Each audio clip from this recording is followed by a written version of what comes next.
so it's time now. It's time. It's been out. We are now reviewing episode 3 of Shadowhunters. We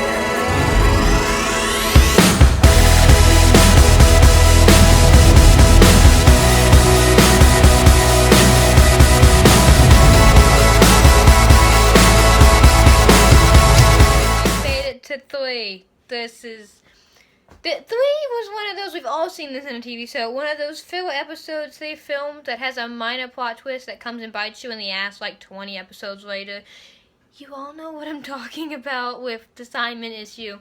I had some issues with episode 3, though I will say episode 3, I don't know what's my favorite. It's probably episode 1 at the bottom, and 2 and 3 are probably going to be battling out for the top spots, but it wasn't horrendous. I just had some issues. And I was kind of being nitpicky with this. So, Saws, I know I'm comparing this to the book right now. Okay, so. Main one. Jace and Alec. Oh God. They're gonna go get Simon from the Hotel de Moore. And number one, Parabatai. I've been saying that wrong my whole entire life. Thank you, TV show, for now clarifying that. Isabel is going to Malora, and they're having the sexiest time. It's not that sexy considering a lot of TV these days. And she finds out how to get into the Hotel de Moore without using the front door, and you are introduced to Malora, and they explain the Sealays, and number one, Sealays, just pronounce Sealays now, okay. And Isabel's in this bright red cocktail dress. So I had no problem with that when it came to Malora. When Isabel goes with Alec and then as a distraction, it's like, couldn't you have worn a black dress? Like, I get you trying to dress sexy, but you're still a Shadowhunter and I still think you have common sense. Oh, and there's another one. The comment Alec made to Clary at the beginning where Alec is like, yeah, but some Montanes are believed to have common sense or something like that. And Isabel's like, Alec! And it's perfect. Isabel and Alec were by far my favorite part of this show. These siblings-ship between them was perfect. The banter, communication. When Isabel's like, you know, you'd be much more happy if you weren't so freaking repressed, Alec. And what she means to say is, Alec, you need to go date Magnus and get married and adopt children together. What? Who said that? They keep talking about it as they're going to attack the vampires. That was perfect. And then when they are attacking the vampires and they're all charging at them, Alec got his bow and he's just taking them out, and Isabel has her whip, and at one point the vampires stop and they're like, okay, shit, we're kind of getting our ass kicked here. And Isabel's like, keep them coming. Come on, we got this. And then Alec's like, it's kind of fun. Perfect favorite scene, 100% that one. Let's go back to the Jace and Alec, the Alec Jace. Jace gives his speech to Clary when they're getting their weapons in the graveyard, and he's like, a Parabatai and Alec would die for me, and a stronger bond than any humans could describe. And then Clary's like, that's what me and Simon have. And Jace gives this big-ass emotional speech after him and Alec just fought. And then Alec is like, you know what, I do trust you, blah, blah, blah. Goes back to the Institute, sneaks in alone, gets his bow and arrow, because they couldn't leave because they couldn't get weapons. I don't know why the Institute would find them taking weapons as such a big deal anyway. Couldn't they just take weapons, say they're training, and then just take a detour from the training room? Like, I'm assuming Hodge is the way he is now in the TV show because, like they said, they up-aged the TV show actors, so they're all adults now. So Hodge is not protecting some 16-year-olds. I'm assuming that, okay, but Hodge and Alec talk. Hodge catches Alec, and he's just like, I'm not going to say anything. And he has this speech about Valentine. Okay, I can see where we're going. We're foreshadowing Hodge here. A+ job with foreshadowing him here. And he's like, I was like the shadow of the chosen one, and look what that got me, and blah, blah, blah. And okay, why would you say that to Alec? Kind of boost Alec's ego, and then he's still fighting with Jace. And Hodge does this weird clapping on the neck thing of Alec, and I'm trying to think back to book Hodge, and I'm like, he's the most unaffectionate human being to ever live. And Clary's like, I bet Alec and Isabel are not going to come back. And then Jace is like, they're practically my siblings. And okay, you have this Jace and Clary when they're going in this bar, and they have the vampires, and he teaches Clary to fight with the Sloth blade. What? That whole scene, I could have done without that whole entire scene. It's like, the blade moves with you, but you have to let it know who's in control.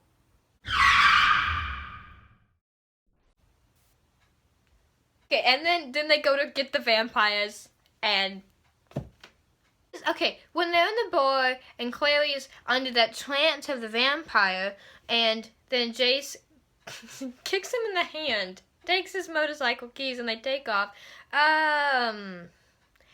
No. Could have done without that too. The Clace in it wasn't liking it. Motorcycle scene could have came later. Granted, I know why it didn't come later, because if they put it at the end, like they put it at the end of City of Bones, then they wouldn't have a major plot twist to roll on to the next season, which is how TV shows work. So, I mean, I tolerated the bar scene. The fight scene, though, was like... And does it seem like Clary, who's only killed... Okay, she killed one person in the Pandemonium. We all know she didn't kill him. It was an accident. He got subbed onto us. He was holding a blanket. Okay? And Clary, little untrained Clary, is going to go fight the head clan vampires for Simon. No. I in the book, like, Clary didn't even fight in the book until the 4th one, but I wanted it less than the 3rd episode. She's not going to pick up fighting skills like that. You do have to train. Kills this vampire. Okay, so there's this dramatic scene as Alec and Izzy are the distraction, where Jace and Clary are sneaking around, and the vampire that Clary flirted with in the bar sees them, and he's like attacking them, and Jace is kind of getting his ass kicked. Number one, why is Jace not cocky and arrogant? The arrogant person, the sassy person, is falling on to Alec. And yeah, Alec did have a little bit of an attitude, and he did through all the books, but he was overshadowed by Jace because Jace was so cocky and arrogant. Jace's family heritage, let's leave it at that. It's in his blood, and he's not. And then there's that awkward scene between Jace and Clary where he's like, oh, I'll be with you or whatever.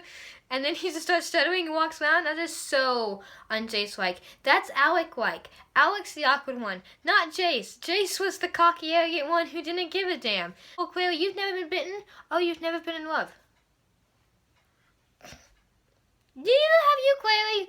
Like, nobody here has. Okay, I loved Alec and Isabel. Jace and Clary were the fail.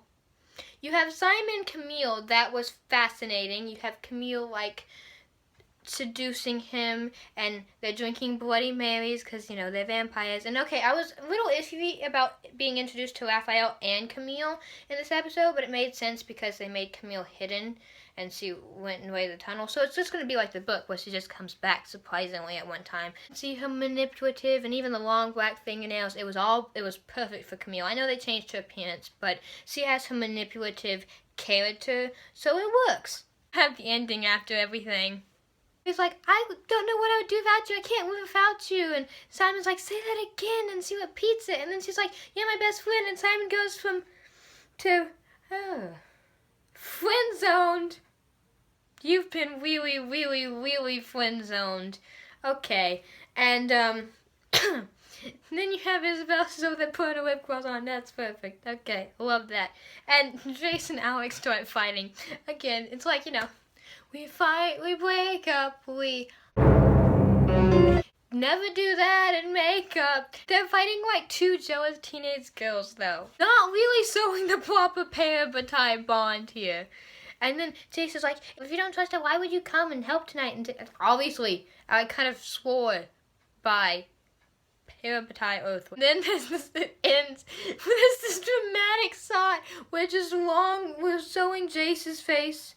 We're showing Clary's face because they're kind of staring at each other now that he's screaming at Alec. Okay. And there's this long scene of Clary and Jace staring at one another, and they zoom over to Simon, and he's staring at the vein in Clary's neck, and it's throbbing. So there's your little plot twist, which we're going to see later on. I think it fits, guys. It fits. Everything, this plot line is still fitting. Certain things have been changed. I don't like certain aspects of certain characters, but that can always be reversed back, or a character can shift over. So we're just going, the plot is still there. They haven't effed it up royally. I give this episode like 85%. We don't like some of the character interactions. That was my main problem, though. But when Simon and Clary and Jace, they're literally in a triangle, like a love triangle, all staring at each other. I thought that was funny when it dawned on me that was that.